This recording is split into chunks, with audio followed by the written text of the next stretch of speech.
Stories کے ساتھ میں ہوں فلک چوہان, اور آج ہم جن 2 پرسنالٹیز کا ذکر کریں گے ان کا ذکر قرآن پاک میں بھی ہے, اور وہ ایسی پرسنالٹیز تھیں جو کہ اللہ کے نیک بندوں میں شمار ہوتی تھیں, لیکن پھر ایسا کیا ہوا کہ وہ اللہ کے عذاب کا شکار ہوئیں, ان سے ایسی کون سی غلطی سرزد ہوئی تھی. آج ہم اسی حوالے سے بات کریں گے. ہم نے انوائٹ کی ہے پروفیسر عبداللہ بھٹی کو, جو کہ اسکالر بھی ہیں, اور آج ہمیں وہ اس ساری اسٹوری کے بارے میں آگاہ کریں گے اور ہم آپ کو کچھ اسٹوریز بھی بتائیں گے. السلام علیکم بھٹی صاحب, کیسے ہیں آپ؟ بھٹی صاحب, یہ قارون کون تھا؟ سب سے پہلے تو آپ یہ بتائیں. اعوذ باللہ من الشیطان الرجیم, بسم اللہ الرحمن الرحیم. بیٹا آپ نے واقعی بڑا خاص سوال کیا ہے کہ اس کو دنیا سے گئے ہوئے, اس کو زمین میں دنسے ہوئے, رہندہ درگاہ ہوئے ہزاروں سال ہو گئے, لیکن آج بھی یہ ضرب المثل ہے. آج بھی جب کسی کے دولت کی, کسی کے خزانے کی, کسی کے پیسوں کی جب بھی ذکر ہوتا ہے, قارون کے خزانے کا ذکر آتا ہے کہ قارون کا خزانہ تمہارے پاس کون سا قارون کا خزانہ ہے, تمہارے قارون کا خزانہ آخر ختم ہو جاتا ہے. تو ہم نے اللہ تعالیٰ کی, جب ہم اللہ تعالیٰ کی ذات کا مطالعہ کرتے ہیں تو اللہ تعالیٰ نے ہمیشہ ہمارے لیسن کے لیے, ہماری رہنمائی کے لیے, ہماری ہدایت کے لیے قرآن پاک میں اور بعض کا تفاسیر میں نیک لوگوں نے ہمیں بہت سارے ایسے واقعات بتائے ہیں کہ جب کوئی لوگ دنیا میں تھے, انہوں نے عبادت کی, ریاضت کی, مجاہدہ کیا, مجاہدے کے بعد وہ رب کے مقرب بندوں میں شامل ہو گئے, نیک بندوں میں شامل ہو گئے. وہ لوگ تھے جو نیک تھے, لیکن ان پہ شیطان نے ان کو ایسا جال پھینکا, شیطان نے ان کو ایسا ورگلایا, شیطان نے ان کے سامنے ایک خوبصورت اور چلاکی سے کیسا جال بنا, کچھ جال میں آ گئے, اور جال میں آنے کے بعد وہ خدا کی رضا سے ہٹ کے خدا کی نافرمانی میں چلے گئے. ان 2 کریکٹر ہیں, ایک تو قارون ہے جس پہ ہم ابھی بات کریں, قارون کے پھر بلم بن باورا جو یہودی عالم دین تھا جس کے پاس اس بھی عجب, دونوں پہ ہم بات کریں گے, اور دونوں کو پھر ہم مطالعے کے دوران دیکھیں گے اور سبق لینے کی کوشش کریں گے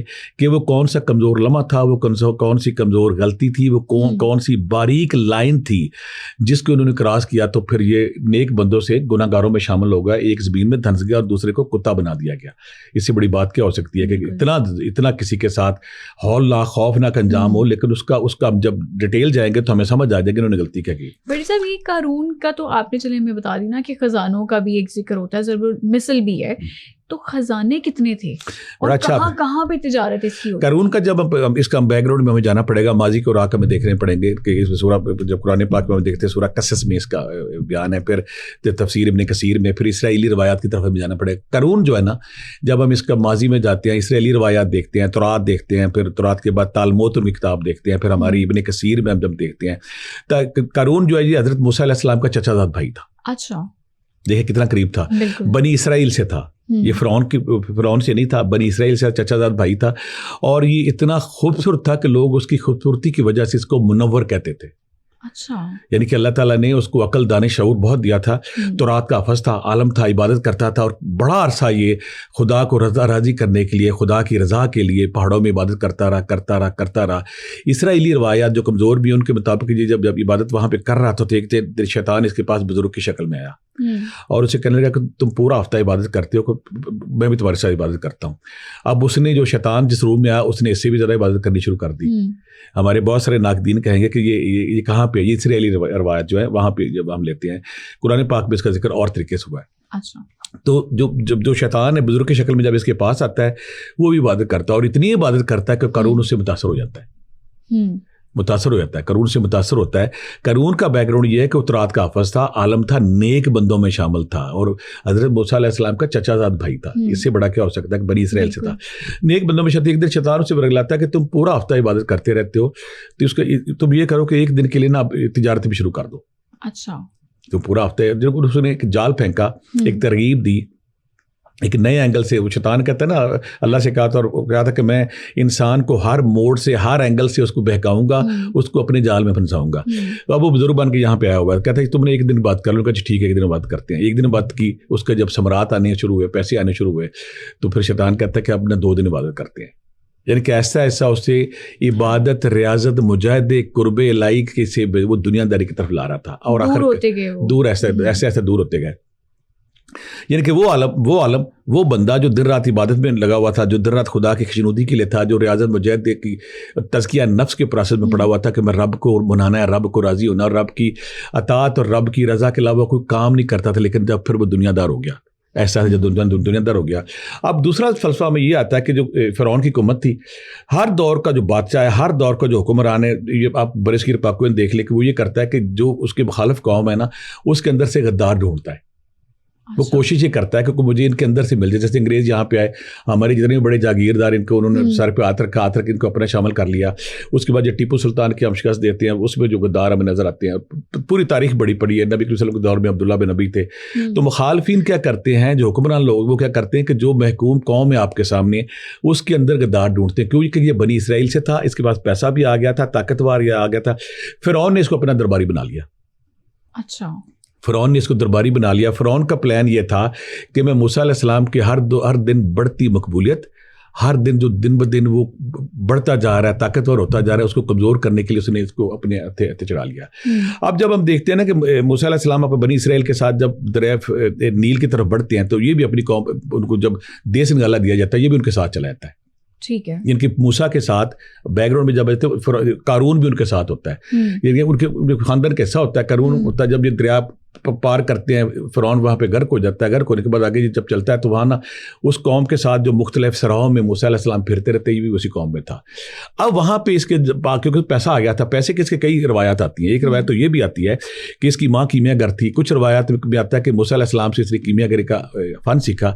کیمیا گری بیٹا یہ ہوتا ہے, کیمیا گر یہ کرتے ہیں کہ کوئی بندہ, کوئی کیمیا گر جو بندہ ہے, اگر اس کے پاس یہ آرٹ آ جاتا ہے, وہ بعض کا گندک کا تیل بناتا ہے, بعض کا شنگرف کو کرتا ہے, بعض کا نیلے کو کرتا ہے, پروسیس کرتا ہے. پروسیس کرنے کے بعد اگر وہ چاندی کے اوپر وہ چند قطرے ڈال دے, چاندی سونے میں تبدیل ہو جاتی ہے. اگر تانبے کے اوپر وہ خط کشی کر دے, تانبے کے اوپر لائنیں لگائے, اس کو آگ لگا دے, تانبے کا سارا جو کوڑ ہے, گند صاف ہو جاتا ہے, وہ سونے میں تبدیل ہو جاتا ہے. تو اس کے بارے میں بعض کا یہ بھی روایت, بعض کا تھا یہ سود کا کاروبار کرتا تھا, جو پیسے دیتا تھا اور ڈبل پیسے واپس لیتا تھا. اب جب یہ موسیٰ علیہ السلام کے ساتھ تھا, چل رہا تھا, تو اس کو پیسہ تھا اور پیسہ اس کے پاس بہت زیادہ آ گیا تھا. تو اس کو یہ بھی اس کی خواہش آ گئی کہ جس طرح لوگ موسیٰ علیہ السلام کی پوجا کرتے ہیں, بات کرتے ہیں, میں بھی کوئی ایسا کام کروں کہ لوگ میری بھی پوجا اور عبادت کریں. اچھا, اس نے اب یہ کیا ایک دن, جب یہ موسیٰ علیہ السلام واپس بھی آ جاتے ہیں, جب فرعون کے غرق ہونے کے بعد واپس آتے ہیں, ایک دن 90,000 فوجیوں کے ساتھ اور 1,000 عورتوں کو زیورات پہنا کے, خوبصورت وردیاں, سرخ رنگ کے کپڑے پہنا کے شہر سے جب نکلتا, تو سارا شہر اس کی دولت کی چکا چوند سے, دولت نمو سے وہ متاثر ہو جاتے ہیں لوگ. یہ اپنی دولت دکھا کے لوگوں کو دکھانا چاہتا ہے کہ میں کتنا دولت مند ہوں. تو عام انسان کی کمزوری کہ ہر بندہ دولت کا حریص ہے, ہر بندہ دولت کو دیکھ کے اس کے پیچھے پڑتا ہے. کہیں نہ کہیں ہر انسان کے دل میں خواہش ہوتی ہے کوئی طریقہ, کوئی ایسا کاروبار میرے ہاتھ بھی لگ جائے, میں دولت مند ہو جاؤں. اس نے اپنی شان و شوکت, اپنی دولت کا اظہار کے لیے بڑی تعداد میں جب لوگوں کو سرخ لباس میں نکالا, عورتوں کو لباس پہنا کے, لوگ آش کر اٹھے کہ دیکھے قارون کے پاس کتنا خزانہ آ گیا, قارون کتنا امیر ہو گیا, اس کے پاس تو بہت خزانہ آ گیا. آپ کو برتر سمجھنا شروع ہو چکا. اس کو احساس سے جب پیسہ آیا تو اس کے اندر جو عالم دین تھا, تورات کا حافظ تھا, نیکی اس کی ظاہر ہوتی گئی, اس کے اندر اپنی ذات کا احساس جاگنا شروع ہو گیا کہ میں اب موسیٰ سے سپیریئر ہونا ہے. دوسرا, اس کو پہلے فرعون بھی اس مشن پہ لگا گیا تھا کہ تم سپیریئر آدمی ہو, تم عام آدمی نہیں ہو. اب جب اس نے یہ سارا کام کیا تو اس کے دوران یہ ہوگا کہ موسیٰ علیہ السلام نے اچانک کہا کہ خدا کی طرف سے حکم آیا ہے کہ اب نا ہم زکوٰۃ دیں گے. اچھا, جو اس کا اختلاف, بنیادی اختلاف جب سٹارٹ ہوتا ہے کہ خدا کی طرف سے حکم ہے, زکوٰۃ ہم نے دینی ہے, زکوٰۃ ہم دیں گے, تو اس کے بغیر گزارا نہیں ہے. اور زکوٰۃ بھی کیا کر رہی ہے کہ آپ نا 1000واں حصہ دیں گے. اگر آپ کے پاس 1000 بکری تو آپ 1 بکری دیں گے, اگر آپ کے پاس 1000 تولے سونا تو آپ 1 دیں گے. اس وقت تو یہ مان گیا, ٹھیک ہے, کہتا ٹھیک ہے جی میں یہ دوں گا. لیکن جب گھر جاتا ہے, جب اپنا حساب کرتا ہے, چیک کرتا ہے, چیک کرنے کے بعد پریشان ہو جاتا ہے کہ یہ کیا بات ہوئی, یہ تو بہت بڑا حساب, انکار کر دیا اس نے. اور الزام یہ لگایا کہ موسیٰ علیہ السلام ہماری دولت کو قبضہ کرنا چاہتا ہے. اب اس نے کھل کے نا جب انکار کیا, تو انکار کرنے کے بعد اس نے ایک اور کام کیا. اس نے ایک شاندار محل تیار کیا جس کے دروازے اور دیواریں سونے چاندی سے بنائیں. اور اس کا پلان کیا تھا, منصوبہ کیا تھا, جب میں یہ محل بناؤں گا تو جو عام لوگ ہیں ان کے کھانے سے دعوتیں کرنے شروع, لوگ آ رہے ہیں اس کے پاس, وہ اس کے سونے چاندی کا محل دیکھتے ہیں, دیواریں دیکھتی ہیں, دروازے دیکھتے ہیں, متاثر ہوتے ہیں. ٹارگیٹ یہ تھا کہ موسیٰ کے مقابلے پہ آ کے میں اب ان کا حکمران بنوں گا, میں سربراہ بنوں گا, اب قابل پرستش میں ہوں. جب لوگوں کو اس سے بلانا شروع, موسیٰ علیہ السلام نے اسے کہا کہ دیکھو یہ جو تمہارے پاس پیسہ ہے نا, یہ رب کا انعام ہے, یہ رب کی عطا ہے. یہ تو اس نے یہاں پہ پہلی گستاخی کی کہ یہ میرے علم کی وجہ سے, میری عقل کی وجہ سے, میری دانائی کی وجہ سے. اگر میرے پاس پیسہ اور بڑا خزانے اس کے پاس اتنے زیادہ تھے, جو اس کی روایات میں آتا ہے کہ 70 اونٹ, بعض کو آتا ہے کہ 300 اونٹ اس کی چابیاں اٹھاتے تھے, خزانوں کی چابیاں. جن کے ایک بندے کے پاس اتنے خزانے تھے, اتنی اشرفیاں, سونے, جواہرات تھے کہ بعض روایات میں 70 اونٹ آتے ہیں, بعض روایات میں 300 اونٹ آتے ہیں. وہ اس کی چابیاں اٹھاتے ہیں. چابیوں کی بھی بڑا خوبصورت اس میں آتا ہے اسلامی روایات میں کہ پہلے چاندیاں اس نے لوہے کی بنائی تو اس کا اتنا وزن ہو گیا کہ اٹھانا مشکل ہو گیا. پھر اس نے پھر اس نے جو چابیاں تھیں وہ لکڑی کی بنائی، وہ بھی اٹھانی مشکل ہوگی. پھر اس نے چمڑے کی بنائی. یعنی کہ اس کی دولت کا وسعت، اس کی دولت کا انبار، اس کی دولت کا معیار دیکھیں کہ چابیاں اٹھانے پرابلم ہو رہی ہے. وہ خزانے کتنے زیادہ ہوں گے. اور تاریخ انسانی میں یہی آتا ہے کہ یہ تاریخ انسانی کا سب سے امیر انسان تھا. جب اس نے محل بنا لیا سونے چاندی کا، محل بنانے کے بعد اس نے پھر لوگوں کو بلانا شروع کر دیا، آؤ میری طرف آؤ. موسیٰ علیہ السلام بار بار اس کے پاس جاتے، جیسے اللہ تعالیٰ نبیوں کو بھیجتا ہے کہ تم نا باز آ جاؤ، تم اپنی یہ دولت نا نمائش کے لیے نہ کرو، لوگوں کی خدمت کے لیے کرو، لوگوں کی فلاح کے لیے کرو، لوگوں کی مدد کرو، غریبوں کی مدد کرو، اور یہ اللہ کا انعام ہے تمہارے پاس، تو تم اس انعام کو بانٹو. تو اس نے آکڑ میں غرور میں کہا کہ یہ اللہ کا انعام نہیں، یہ میری عقل سے آئی ہے، میری دنائی سی ہے، میں عقل مند ہوں، مجھے بزنس کے طریقے آتے ہیں. جیسے آج کل بزنس مین کہتا ہے، میں اکثر کہتا ہوتا ہوں کہ جو ہر دور کا بزنس مین کہتا ہے میں بڑا امیر ہوں. میں کہا اگر امارت کا تعلق انٹیلیجنس سے ہو تو پروفیسر سب سے امیر ہوں، وہ تو پڑھاتے ہیں بیچارے. اس کا یہ رب کا انعام ہے، رب کی عطا، وہ جس کو چاہے عطا کرتا ہے. وہ اس غرور میں پڑ گیا کہ رب کا انعام نہیں ہے، یہ میری عقل ہے، میری سوچ ہے، میں ہوں اس میں. یہی وہ کمزور لمحہ جو بیٹا آپ نے سوال کیا تھا، وہ کون سا کمزور لمحہ آیا. اب اس نے جب یہ بحث برا مباحثہ شروع، موسیٰ علیہ السلام اس کو بار بار جا رہے ہیں کہ باز آ جاؤ، نمائش نہ کرو. اب اس نے یہ دیکھا کہ جب اس نے کہا نا کہ موسیٰ علیہ السلام نے کہا کہ زکوٰۃ دو اور 1000واں حصہ دو، اس نے وہ بھی انکار کر دیا. ساتھ اس نے اعلان کرنا شروع کر دیا موسیٰ علیہ السلام ہماری دولت کو ہڑپ کرنا چاہتے ہیں. جب موسیٰ علیہ السلام نے اعتراض کیا تو اب اس نے ایک سازش تیار کی. موسیٰ علیہ السلام ایک دن ایک جگہ کھڑے تھے، تقریر کر رہے تھے کہ اگر کوئی چوری کرے گا اس کو ہاتھ کاٹ دیے جائیں گے، اور اگر کوئی زنا کرے گا تو اس کو سنسار کیا جائے، کوڑے مارے جائیں، اس کو سزا دی جائے گی یا اس کو قتل کر دیا جائے گا. بعض روایتوں میں یہ بھی آتا ہے. تو اس نے کہا کہ موسیٰ اگر تم کرو تو اچھا، اگر یہی جرم تم کرو، نے کہا اگر میں کروں تو میں بھی ہوں گا. اب اس نے ایک نا منیرہ نامی طائف کا ذکر آتا ہے اسرائیلی روایت میں. منیرہ نامی جو بڑی خودفرتی اس کے پاس گیا، اس کو سونے کی اشرفیاں دی، تھیلیاں دی. اسے کہا کہ تمہارا کام یہ ہے کہ جس وقت موسیٰ علیہ السلام تقریر کر رہے ہوں گے، تم نے آ کے وہاں پہ، میں تمہیں کہوں، تم نے آ کے یہاں پہ کہنا ہے کہ موسیٰ علیہ السلام نے نعوذ باللہ میرے ساتھ زنا کیا ہے، میرے ساتھ گناہ کیا ہے. یہی واقعہ ہوا کہ موسیٰ علیہ السلام جب اپنے حلقہ خاص کی تقریر کر رہے تھے، اللہ کی وعظ و نشر کر رہے تھے، تو اس وقت یہ وہاں پہ وہ اور آتی اور آ کے نا کھڑی ہوئی تھی. تو اور یہ کہتا کہ موسیٰ علیہ السلام تم لوگوں کو نیکی کے بڑے دعوے کرتے ہو، بڑی دعوتیں دیتے ہو، تم دیکھو تم نے کیا کیا. کہتے میں نے کہا تم دیکھو تم نے، یہ عورت کہتی میرے ساتھ زنا کیا ہے، یہ عورت کی میرے ساتھ گناہ کیا ہے. تو موسیٰ علیہ السلام نے اس عورت کی طرف دیکھا اور غور سے کہا کہ کیا تم اس بات پہ قائم ہو. موسیٰ علیہ السلام نے جس نظر سے، جس دھیان سے، جس توجہ سے دیکھا، عورت پہ لرزہ طاری ہو گیا، عورت پہ خوف طاری ہو گیا. وہ ڈر گئی اللہ سے، کہنے لگی نہیں، میں یہاں پہ اقرار کرتی ہوں سب کے سامنے کہ مجھے اس کام کے لیے قارون نے اکسایا تھا. قارون نے مجھے سونے کی اشرفیاں دی تھی، سونے کی اشرفیاں دینے کے بعد وعدہ کیا تھا کہ اس کے بعد دوبارہ پھر میں تمہیں اور سونا دوں گا. موسیٰ علیہ السلام بے قصور ہیں، اس میں ان کا کوئی قصور نہیں ہے، یہ سارا کچھ میں نے قارون کے کہنے پہ کیا ہے. واقعہ جب یہ ہو گیا نا، اب موسیٰ علیہ السلام کو بڑا دکھ ہوا. موسیٰ علیہ السلام کہتے کہ دیکھیں یہ تو ساری حدیں کراس کر گیا ہے، اس کی بات نہیں آ رہا. پھر موسیٰ علیہ السلام جب اس عورت نے یہ بیان دیا، موسیٰ علیہ السلام کی گواہی مل گئی، موسیٰ علیہ السلام سجدے میں پڑ گئے، سجدے میں اللہ کا شکر ادا کیا کہ اللہ میاں تو کتنا رحیم کریم ہے، اپنے اس گناہ گار کمزور بندے کی تو نے مدد کی ہے. ساتھ ہی موسیٰ علیہ السلام نے ہاتھ اٹھایا. موسیٰ علیہ السلام پاس معجزہ بہت تھے کہ اللہ میاں اب یہ جو بندہ ہے نا میرے لیے بہت نقصان دہ ہو گیا ہے، ناقابل برداشت، اب میں اب میرے لیے ناقابل برداشت ہو گیا، اب اللہ میاں اس کو سزا دے. تو اللہ تعالیٰ نے فوری طور پہ اسے کہا کہ موسیٰ علیہ السلام میں زمین کو تمہارے تابع کرتا ہوں. اچھا، میں زمین کو تمہارے تابع کرتا ہوں، تم زمین کو جو حکم دو کر کے. موسیٰ علیہ السلام نے اسے زمین سے کہا کہ اس کو زمین میں دھنسا دو. اب جب اس کو زمین میں دھنسا، ٹانگوں تک زمین میں گیا تو وہ ڈر گیا ایک دم. تو کہتے موسیٰ علیہ السلام مجھے معاف کر دو. تو اللہ تعالیٰ نے پھر زمین سے کہا اس کو اور زمین میں دھنسا دو. وہ سینے تک جب چلا گیا تو پھر ڈرنا شروع ہو گیا. قارون سے سمجھ آ گئی کہ میں موسیٰ علیہ السلام کے پاس خاص پاوریں ہیں. پھر اس نے معافی مانگی، لیکن موسیٰ علیہ السلام نے کہا اس کو اور زمین میں دھنس. جب وہ دھنس گیا، اب بڑا تاریخ میں آتا ہے کہ اس کے بہت سارے خزانے تھے. لوگوں نے کچھ مخالفین ابھی بھی تھے، انہوں نے یہ بات پھیلانا شروع کر دی موسیٰ علیہ السلام اس کی دولت پہ قبضہ کرنا چاہتے تھے، موسیٰ علیہ السلام اس کے محل پہ قبضہ کرنا چاہتے تھے، مزید کنٹروورسی. تو موسیٰ علیہ السلام نے وہاں پھر ایک اور کام کیا کہ اللہ میاں اس کے خزانے کو زمین میں دھنسا دے. اچھا، اب جو قارون کا خزانہ تھا اس کو زمین میں دھنسنا شروع ہو گیا، اس کا محل زمین میں دھنسنا شروع ہو گیا. موسیٰ علیہ السلام کا اس میں یہ لاجک خیال تھا کہ اگر یہ باہر رہا تو میرے لیے، لوگوں کے لیے ویسے مسائل یا ویسے اعتراض نہ بنے، لہٰذا وہ زمین میں دھنس گیا. روایات میں آتا ہے کہ وہ زمین میں دھنستا چلا گیا اور بعض روایتوں قیامت تک دھنستا چلا جائے گا.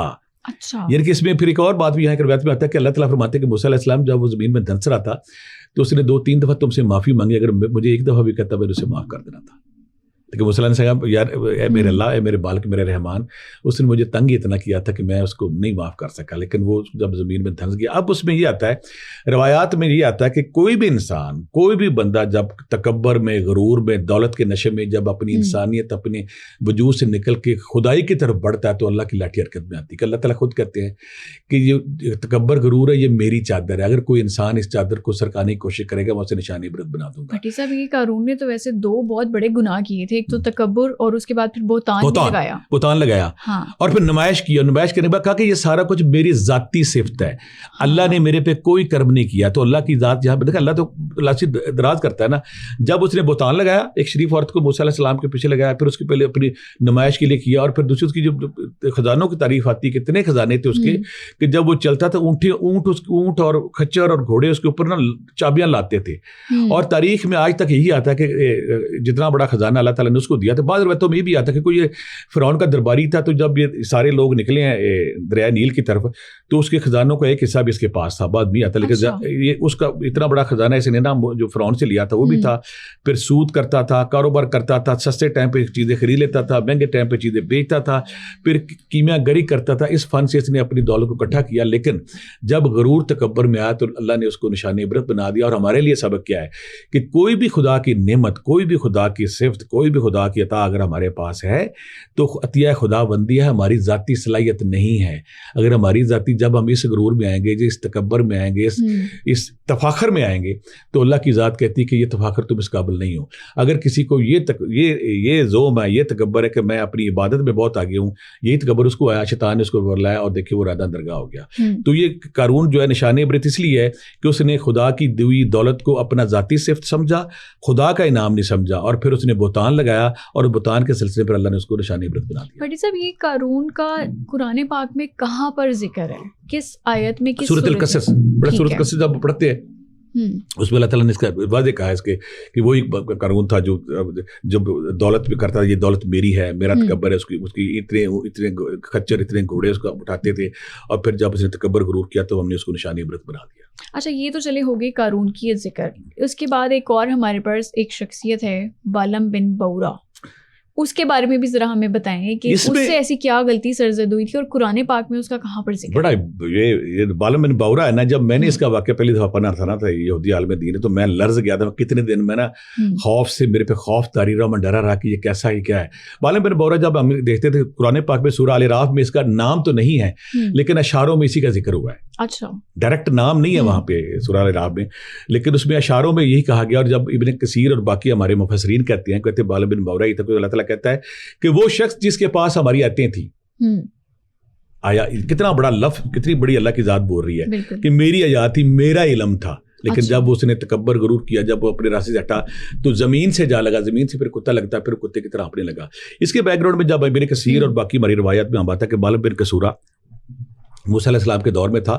اسم اعظم اس کے پاس تھا. اسم اعظم بیٹا وہ اسم ہوتا ہے جس سے نا جو کوئی عالم، جو کوئی صوفی، جو کوئی اللہ کا نیک بندہ جب اللہ کی ریاضت کرتا ہے، مجاہدہ کرتا ہے، کسی آیت، کسی لفظ، کسی قرآن کی صورت کو جب وہ اتنا مسلسل تکرار کے ساتھ پڑھتا ہے، وہ لمحہ آتا ہے جب اللہ اس کو قبول کر لیتا ہے، وہ اس کے لیے اسم اعظم بن جاتا ہے. پھر اسم اعظم سے ہم کہتے ہیں کہ وہ لفظ، وہ اللہ کا نام جس کے پڑھنے سے ہر مشکل کا مسئلہ حل ہو جائے، جس سے پڑھنے سے ہر چابی کھل جائے، تالا کھل جائے.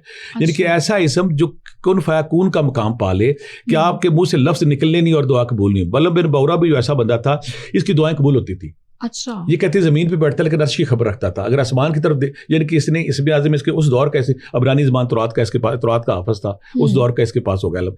تو جب ان کے اس کے بارے میں کہا جاتا ہے یہ اتنا بڑا عالم تھا، اتنا اس کے پاس علم تھا کہ جب یہ اسم اعظم پڑھتا تو آسمان تک اس کو ساری چیز نظر آتی تھی. جب مشرق مغرب دیکھتا، مشرق مغرب، یہ ٹائم اینڈ اسپیس، زمان و مکان سے آزاد تھا اور اس کی ہر بات قبول ہوتی تھی. اس کو لوگ مستجاب و دعوات کہتے تھے. لوگ اس کے پاس دعائیں مانگنے جاتے تھے کہ جو یہ منہ سے نکال دیتا ہے اس کی دعا قبول ہوتی ہے. بالم بن بورا جو ہے اپنی عبادت، ریاضت، مجاہدے اور اسم اعظم سے اللہ کے ہاں وہ مقام پا گیا تھا جب وہ منہ سے لفظ نکالتا تھا وہ پورے ہوتے تھے. اسے ہم کہتے ہیں کہ اللہ تعالیٰ بعض اوقات کسی انسان کی ریاضت، کسی انسان کی عبادت، مجاہدے سے خوش ہو کے اس کو کن فیکون کا مقام دیتا ہے. جب تو جو مرضی، پھر اللہ قرآن پاک میں کہتا ہے نا، پھر تم نہیں رہتے، تمہارا ہاتھ میرا، تمہارا بولنا میرا، تمہارا چلنا میرا. یعنی کہ رب کی رضا میں. اس سے ہم ایک اور بڑے نیک بزرگ تھے باجزید بسطامی رحمۃ اللہ علیہ، وہ کہتے تھے کہ میں نے زندگی کے پہلے 20 سال وہ کیا جو رب نے چاہا، اب اگلے 20 سال میں جو چاہتا ہوں رب وہ کرتا ہے. دیکھیے پہلے 20 سال میں نے رب کی ریاضت مجاہدے عبادت اطاعت میں جب گزارے, میں 20 سال وہی کرتا گیا جو رب کا حکم تھا. اب رب تعالیٰ وہ کرتا ہے جو میں کہتا ہوں. اس سے ہمارے ناظرین کو دیکھنے والوں کو اس میں آدمی کی بات اس نے بھی عبادت ریاضت مجاہدے. اس میں اعظم کون سا والا تھا اس کے پاس, کون سا اس کے کیونکہ قرآن پاک تو اس وقت نہیں تھا, اس کے پاس عبرانی تھا جو بھی تھا, اس کے پاس مختلف روایات میں مختلف ہوتا ہے, تو رات کے حوالے سے یا اس کے تعلیمات کے حوالے سے مختلف آتے ہیں. تو اس نے جب رب کو راضی کر لیا, اصل مسئلے سے رب کو راضی بنا لیا. اب یہ مشہور تھا دائیں بائیں کہ یہ مشہور ہے, یہ اس کی ہر دعا قبول ہوتی ہے. اب جب موسیٰ علیہ السلام جو ہے نا وہ قوم جبارین کے ساتھ جب ان کا مقابلہ ہوا تو قوم جب ان کو پتہ لگا کہ موسیٰ علیہ السلام ایک لشکر جرار کے ساتھ آ رہے ہیں میری طرف, تو انہیں خوف پیدا ہوا. فوری طور پر ان کو ایسا بندہ ڈھونڈو جو دعا مانگے اور موسیٰ علیہ السلام سے ہم محفوظ رہ سکیں. انہوں نے اس کے پاس بادشاہ نے اس کے پاس بندے اپنے بھیجے کہ تمہاری دعا قبول ہوتی ہے, تمہاری بد دعا قبول ہوتی ہے, تو بد دعا دو کو دعا ایسی دو کو موسیٰ علیہ السلام جو ہے نا میں اسے محفوظ ہو جاؤں. اس نے کہا جی ٹھیک ہے میں رات کو استخارہ کروں گا. رات کو اس نے استخارہ کیا تھا, رات کو اس کو بتا دیا گیا کہ وہ اللہ کا نبی ہے, اس کے ساتھ فرشتوں کی جماعت ہے, تم جو بھی دعا کرو قبول نہیں ہوگی. صبح جب وہ بادشاہ کے بندے آئے تو اس نے انکار کیا کہ دیکھیں وہ اللہ کا نبی ہے, اس کے ساتھ فرشتوں کی جماعت ہے, وہ نیک ہے, میں اس کے خلاف دعا نہیں کروں گا. بادشاہ کو پتا تھا کہ اس کی دعائیں قبول ہوتی. بادشاہ ہر صورت میں چاہتا تھا کہ کسی نہ کسی طرح میں اس کو اپنی طرف مائل کروں, اس کی بات بناؤں. بادشاہ نے 2-3 دفعہ پھر اپنے بندے اس کے پاس بھیجے, لیکن اس نے انکار کر دیا بالب بن باورا نے کہ میں دعا نہیں کروں گا. لیکن بادشاہ نے پھر ایک اور چلی بادشاہ نے چال یہ چلی کہ بادشاہ نے پھر نا بہت سارے زیورات, سونے چاندی, بہت سارے خزانے کو ڈھیر اس کے پاس بھیجے اور اس کی بیوی کو ترغیب دی کہ کسی نہ کسی طرح اس کو مناؤ. اچھا. جب اس نے اتنے ڈھیر سارے خزانے اس کے پاس آئے تو وہ کمزور لمحہ اس کی اوپر بھی آ گیا. جب اس کی ریاضت مجاہدہ عبادت اور تقوی کا جو اس کا خول تھا وہ ٹوٹنا شروع ہو گیا. اس نے پھر نہ اس نے جب سارا کچھ ہو گیا, اس نے کہا ٹھیک ہے جی میں آپ کی بات مانتا ہوں. اب یہ اس پہاڑ کی طرف چلنا شروع ہو گیا, اس پہاڑ کی طرف چلنا شروع ہو گیا جس پہاڑ کے پیچھے موسیٰ علیہ السلام کا لشکر تھا. اب ایک یہاں پہ نا اسرائیلی روایات میں گدی کا ذکر بڑا کثرت سے آتا ہے. جب یہ چل رہا تھا گدی جو ہے نا وہ اس نے وہ چلے نا, یہ بار بار اس کو مارے تو وہ کہہ کہ تم آخر کار نا یہ اسے بہت مار رہا تھا. اس نے اللہ نے قوت گوئی تھی, گدی نے بولنا شروع کر دیا, میں ساری زندگی تمہاری عبادت کرتی تمہاری خدمت کرتی رہی ہوں, تو مجھے کیوں مار رہے ہو, کیوں مجھے سزا دے رہے ہو. تو بالب بن باورا کہتا ہے کہ میں تمہیں کہتا چلو تم چلتی نہیں ہو. تو گدی نے اللہ نے اس کو صلاحیت دی. اسرائیلی روایت میں آتا ہے گدی بار بار کہے کہ مجھے سامنے فرشتے نظر آتے ہیں, اچھا میں آگے کیسے چلوں. یا اس نے اس کو اتنا مارا کہ بعض روایات میں یہ بھی آتا ہے, کمزور روایات ہے کہ گدی جو ہے وہ مر گئی اور روز قیامت وہ بھی اسرائیلی روایت کے مطابق جنت میں جائے گی. جب مر گئی تو یہ پھر بھی بات نہیں آئی. اس کو یہاں سے عبرت لینی چاہیے تھی کہ گدی بولنا شروع ہو گیا ہے, یہ پھر بھی بات نہیں ہے. لالچ بھی اس نے پھر چلنا شروع کر دیا. جب اس نے پھر چلنا شروع کر دیا تو اس کو نا اس کی چلنے میں رکاوٹ آنی شروع کی. آخر کار یہ لالچ میں پہاڑ کی چوٹی پہ پہنچ گیا. اس نے جب بد دعائیں دینا شروع کی تو دیکھیے اللہ کی قدرت دیکھیں کہ یہ جو موسیٰ علیہ السلام کے حق میں بد دعائیں دے رہا تھا, اس کے منہ سے موسیٰ علیہ السلام کے حق میں دعائیں نہیں کر رہی تھی. یہ بد دعائیں دے رہا تھا موسیٰ علیہ السلام کو, لیکن اس کے منہ سے دعائیں نہیں کر رہی تھی. اور یہ دعا دے رہا تھا اپنی قوم کو, جبارین کے بادشاہ نے جو کہا تھا تو اس کے منہ سے بد دعائیں ان کے لیے نہیں کر رہی تھی. یہاں بھی یہ ہوا نا اس کی بھی پریشان. اور ساتھ پھر اللہ نے یہاں پہ اپنی خاص کون فیکون حرکت میں, تو اس کی جب یہ باز نہیں آ رہا تھا, بار بار بول رہا تھا, تو اللہ نے اس کی زبان کو منہ سے لٹکا دیا جیسے کتے کی زبان ہر وقت لٹکتی ہے. تو اس کی زبان نہ سینے تک آ گئی, لیکن یہ اتنا ظالم تھا یہاں بھی نہیں ڈرا. کوئی اور انسان ہوتا ڈر جاتا, یہ ڈر گیا, اس کی زبان باہر نکلی ہوئی تھی, لیکن پھر یہ بولنے کو اسے بولا نہیں جا رہا تھا. انہوں نے کہا کہ دیکھو ہم نے تم اتنے خزانے دیے, اتنے پیسے دیے, تم کر کیا رہے ہو, تمہاری بات کیوں نہیں مان رہے. کہتے مجھے ٹائم دے. پھر اسے ایک نئی سازش تیار کی, ایک نیا طریقہ ڈھونڈا. اس نے کہا کہ میں نے بڑی بد دعائیں کی ہے, میں نے بڑی کوشش کی ہے, میرے منہ سے بد دعائیں نہیں نکلتی, میرے منہ سے دعائیں نکلتی ہے. اب آپ ایک کام کریں, 1000 عورت خوبصورت تیار کریں, اس کو زیورات پہنائیں, نیم برہنہ کپڑے ان کے پہنائیں. 1000 عورت, کیونکہ یہ بنی اسرائیل اللہ کی محبوب قوم ہے, لاڈلی قوم ہے, ان سے آپ کو ان کا گناہ کراتے ہیں. جب تک ان سے گناہ نہیں ہوگا یہ رب کی پسندیدہ قوم نہیں رہے گی, لہٰذا ان سے گناہ کراتے ہیں. 1000 عورت اس نے بادشاہ سے کہا کہ تیار کرو, نیم برہنہ کپڑے اور زیورات پہنا کے اس کو لشکر کی طرف بھیج دو. اگر لشکر میں سے ایک بندے نے بھی زنا کر لیا تو یہ محبوبیت سے غیر مقبولیت کی طرف چلے جائیں گے. اب جو عورتیں جب گئیں تو حیرت والی بعض روایت میں تو یہ آتا ہے کہ وہاں جو سپہ سالار تھا موسیٰ علیہ السلام کو, اس نے ایک عورت پکڑی اور پکڑ کے وہ موسیٰ علیہ السلام کے پاس آ گیا, کہتے یہ دیکھو اتنی خوبصورت عورت ہے, تو میں تو اس کو نہیں رہ سکتا. اپنے خیمے گیا, خیمے میں جانے کے بعد اس نے وہ گناہ وہ غلطی کی جو مقبولیت سے غیر مقبولیت میں آ گئی. جب اس کی بہت ساری بعض روایتوں لشکریوں نے بھی وہ حماقت کی کہ انہوں نے گناہ کیا, تو اللہ کی پھر وہاں پہ آتی ہے کہ اللہ کا نا سزا کا عمل وہاں پہ شروع ہوا, کیونکہ وہ اپنی انا میں آ گئے تھے. وہ بھی بنی اسرائیل بھی تو انا میں آ گئے تھے, بڑے سپیریئر قوم ہے.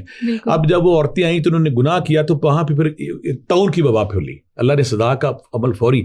یہ ہم خوش قسمت ہے کہ ہمارے نبی پاک سراپا دو جہاں, رحمت دو جہاں, محبوب خدا, وجہ تخلیق کائنات, ہمارے لیے دعا کر گئے کہ اللہ میں میری مخلوق پہ کوئی عذاب کوئی سزا نہ دینا. ہم خوش قسمت ہے, ہمیں ہر سانس کے ساتھ آقا کریم کا شکر ادا کرنا چاہیے. کتنے مہربان ہمارے نبی کو دعا کر گیا, نہیں تو ہمارے جو گناہ ہیں, ہماری جو غلطیاں ہیں, وہ تو اتنی زیادہ کہ ہم گن نہیں سکتے. 1 گھنٹے کے اندر سنا, بعض روایتوں میں آتا 70,000, بعض میں آتا 1 لاکھ طاعون کی بیماری سے مر گئے.